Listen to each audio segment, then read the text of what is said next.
When my husband found out that I couldn't inherit my father's money, he started yelling. "What? You can't get any of his money? If that's the case, I don't want to be with you anymore. I want a divorce right now." After that, I got back at my husband and my sister, who married each other right away. My name is Chloe. I'm a 32-year-old office worker, and I've been married to my husband George for 2 years. I met George through a relative, and we got married. My family had some money, but since we were the only daughters, my relatives worried about who would take over. They introduced me to George, saying it would be fine for him to join our family. My husband, George, didn't officially join our family, but he started living with me at my parents' home. My mother passed away a few years ago, so it was just my father, my husband, and me living in my parents' house. My husband was very kind and treated my father well, so he seemed like a really good person. However, a relative who introduced him to me told me something worrying right before our marriage.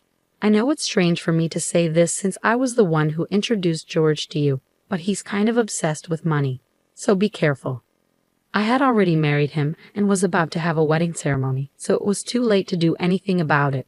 But I hadn't noticed any signs that he was obsessed with money, so I went ahead with the marriage. Even after getting married, I kept a close eye on my husband because of what I had heard. But I didn't see any signs of money obsession from him.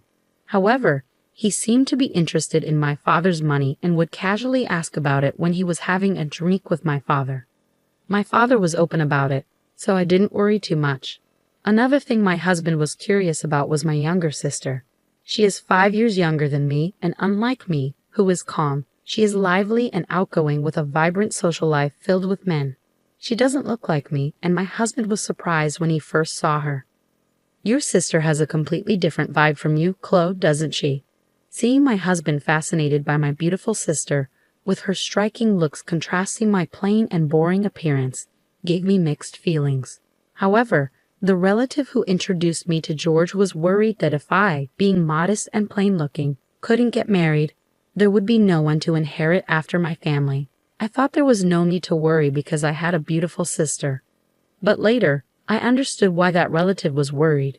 My father was very lenient with my sister, letting her go to college after high school and even to a vocational school after she graduated from college. My sister didn't have a particular goal.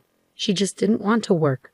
On the other hand, my mother was strict with her, insisting she should get a job right after college. But my father overruled my mother and let her go to vocational school. After graduating from vocational school, my sister got a job at a company owned by a friend of my father's. But she quit after just 6 months. I was shocked by her excuse for quitting. I couldn't show my full potential at that company. My mother and I were puzzled by how my sister spoke as if she had already mastered her job after only 6 months. But my father believed her and quickly arranged for her to work at a different company. After a while at the new job, our mother fell ill and had to be hospitalized. While our mother was in the hospital, my sister visited every day, often skipping work. Eventually, she quit that job too, claiming she needed to take care of our mother.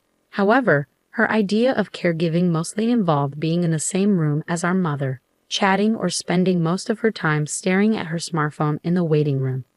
After our mother passed away, I took on the responsibility of managing her affairs, including picking up her laundry from the hospital and ensuring she had fresh clothes. Meanwhile, my sister wasn't much help. Our mother may have enjoyed having her around to chat with, but as her health declined over a month, she couldn't even hold conversations anymore. Within 2 weeks of her condition worsening, she passed away. Both my father and sister were too shocked to arrange the funeral, so I took charge of that. Thankfully, our relatives pitched in, and we gave our mother a proper farewell. Following our mother's death, my sister moved out of our parents' house and started working part-time. However, her earnings weren't enough to cover her rent and utilities, so our father began footing those bills. It seemed she was spending her money on fun rather than saving. Whenever her part-time income fell short, she turned to our father for financial support. Our mother used to be strict with her, so even when she started working, our father didn't give her an allowance. Now, though, he provides her with whatever she needs. I realized that both my father and sister were content with their financial arrangement, so I didn't see any issue. Even after I got married and moved in with my husband at my parents' place, my father continued giving my sister an allowance. At that time, I didn't notice, But it turns out my sister was also asking my husband for money, and he was giving it to her willingly. He couldn't refuse her and told her to keep it a secret from me, saying, "Don't tell Chloe about this, okay? She might get jealous." My sister lived off this allowance from our father and the money from my husband, doing part-time work when she felt like it. However, this lifestyle couldn't last because our father fell ill and had to be hospitalized. While I juggled visits to the hospital between work and caring for our father, my sister never showed up. Instead, she started calling me and demanding money. "Since I've been getting money from Dad every month, I need you to continue that. The rent and utility bills are all being paid from Dad's account anyway," she said angrily, revealing this information for the first time. I was furious with my sister. Instead of worrying about our hospitalized father, she was only concerned about her own finances. Despite wanting to hang up, I knew my sister was also in a tough spot, so I asked her how much money our father was giving her each month. "How much does Dad give you each month? You really need to find a job soon and start supporting yourself." In a grumpy tone, my sister replied, "Stop nagging me. I was getting $1,000 every month, not including rent." I was taken aback by my sister proudly stating the amount. It made me worry that with such a substantial monthly allowance, she might lose any motivation to work seriously. I assumed our father would recover soon after his hospitalization, so I didn't see it as a major issue to keep supporting my sister financially. However, our father's condition suddenly took a turn for the worse, and I urgently reached out to our relatives. The doctor also informed me of his critical condition, leaving me deeply shocked. I desperately needed support from my husband during this tough time, but he claimed to be busy with work and rarely visited the hospital. When he did come, he'd ask insensitive questions like, "Your father must have a huge inheritance, right? Since you and your sister are the only heirs, you'll split it evenly, won't you?" I was speechless in response to my husband's focus solely on the inheritance. It dawned on me that this was what my relatives meant when they warned me about his obsession with money. I felt a deep sense of disappointment. Even when I called my sister to tell her about our father's critical condition, she only cared about her own financial needs. "Forget about that. Just make sure you keep sending me money every month. I can't survive without it." The call ended abruptly. I was furious at my sister's selfish words, but I also felt uneasy hearing a faint male voice in the background that I recognized all too well. It gave me a sinking feeling. About a month later, our father passed away, but neither my sister nor my husband was present in his final moments. Having gone through my mother's funeral, I understood the weight of organizing such an event. To add to the burden, neither my husband nor my sister offered any help. My sister didn't even attend the funeral. My husband did show up, but as soon as it ended, he disappeared, citing work. Even the relative who introduced us noticed his absence and questioned me about it. "What's going on with your husband? It's odd for him to be missing like this, isn't it?" All I could manage was a bitter smile in response. "He seems tied up with work. He had to head back home," I explained to the relative, who sighed in response. Yet it was I who wanted to sigh just as much. After the whirlwind of my father's funeral settled, my husband approached me with a smirk on his face. "Finally done, huh? So how much did you inherit? Even if it's split between the two of you, it's gotta be a tidy sum, right?" As warned by my relative before our marriage, it seemed my husband's mind was preoccupied with thoughts of my father's inheritance. Disheartened by his attitude, I replied casually, "My sister gets $100 million and I get nothing." I hadn't even spoken to my lawyer yet, and with the funeral just behind me, I hadn't sorted out my own emotions. Seeing my husband so eagerly discussing the inheritance made me feel like laughing out loud in disbelief. Without missing a beat, my husband erupted. "What? You can't inherit any of his assets? In that case, I have no reason to stay with you. Let's get a divorce right away." Feeling similarly, I shot back, "Fine, let's do it. You married me for my father's inheritance in the first place, didn't you? I'll divorce you." As I said this, I handed him the divorce papers I had already prepared. He seemed a bit taken aback as I brought them out, almost as if he expected it, but he signed them nonetheless. Just before leaving, he uttered these words as my now ex-husband. "I'll divorce you since you have no inheritance and marry your sister Emily to get the $100 million. Despite that, I promptly filed the divorce papers, severing ties with my deceitful husband. The next day, it seemed he had already submitted a marriage certificate with my sister. A few days later, I received a call from him. Still believing his delusion, he shouted, "When are we starting the inheritance process? Get Emily her $100 million as soon as possible." I had been expecting his call. I didn't want to be the one reaching out to him, as he had left our home on his own. I responded in a composed, business-like tone. "Let's discuss it at my place this Sunday. I'll be prepared for the proceedings." My ex-husband, believing he was about to cash in on an inheritance, hung up the phone with joy. Little did he know, I eagerly anticipated his reaction when he learned the truth. When the weekend arrived, both he and my sister came to my parents' house, surprised to find a lawyer waiting there. Nevertheless, my ex-husband seemed confident. "Of course you need a lawyer when there's an inheritance involved," he remarked. Then, with a puzzled expression, the lawyer addressed my ex-husband. "Before we discuss the inheritance, there's the matter of property division that your ex-wife has brought against you." The lawyer proceeded to show my ex-husband a series of photos, images capturing him leaving my sister's house on specific dates clearly marked. Addressing him firmly, the lawyer continued, "These photos serve as evidence of your affair prior to the finalization of the divorce. You will need to comply with the terms of the property division settlement." I had overheard my ex-husband discussing the inheritance on the phone with my sister, prompting me to instruct my lawyer to investigate his infidelity. Perhaps thinking I was preoccupied with my father's funeral, my ex-husband and sister had been meeting almost daily at her house, providing ample evidence for my case. Both were taken aback when the conversation shifted from inheritance to their affair.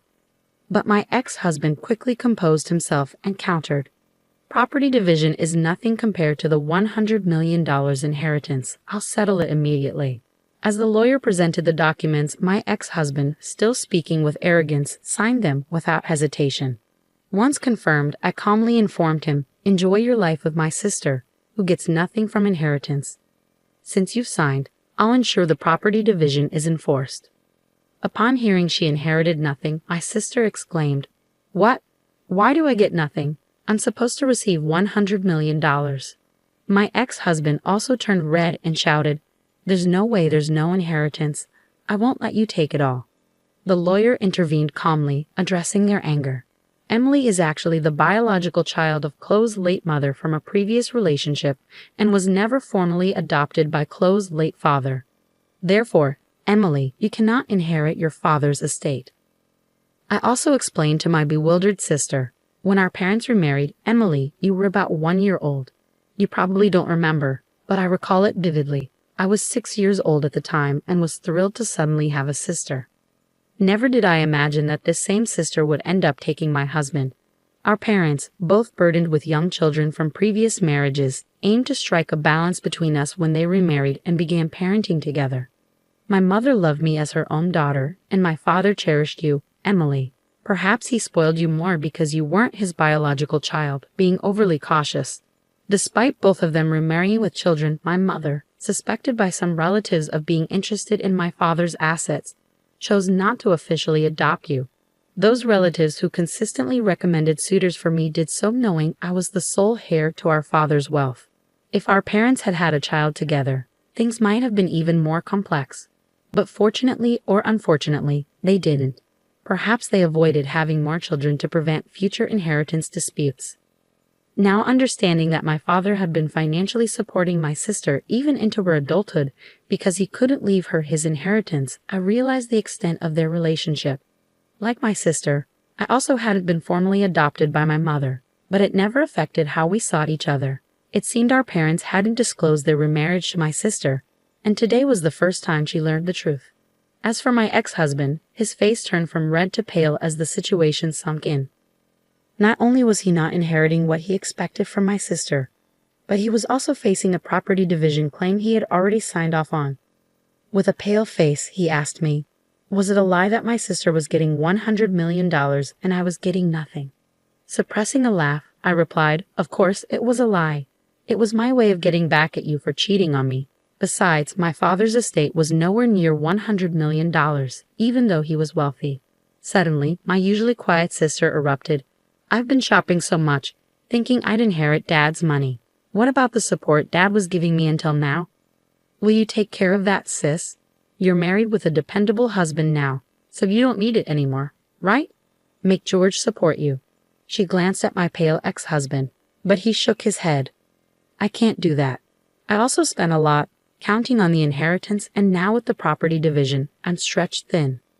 With that, my ex-husband unexpectedly dropped to his knees before me, begging, Chloe, I'm sorry.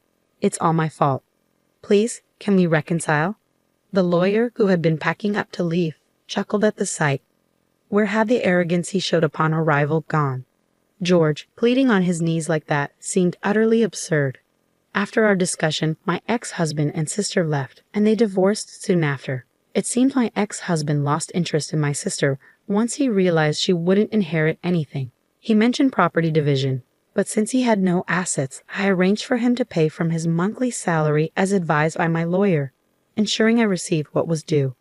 My sister, who lost our father's financial support, struggled to make ends meet with part-time work, but eventually faced overwhelming debts and declared bankruptcy. She moved out of her apartment, and I lost track of her whereabouts.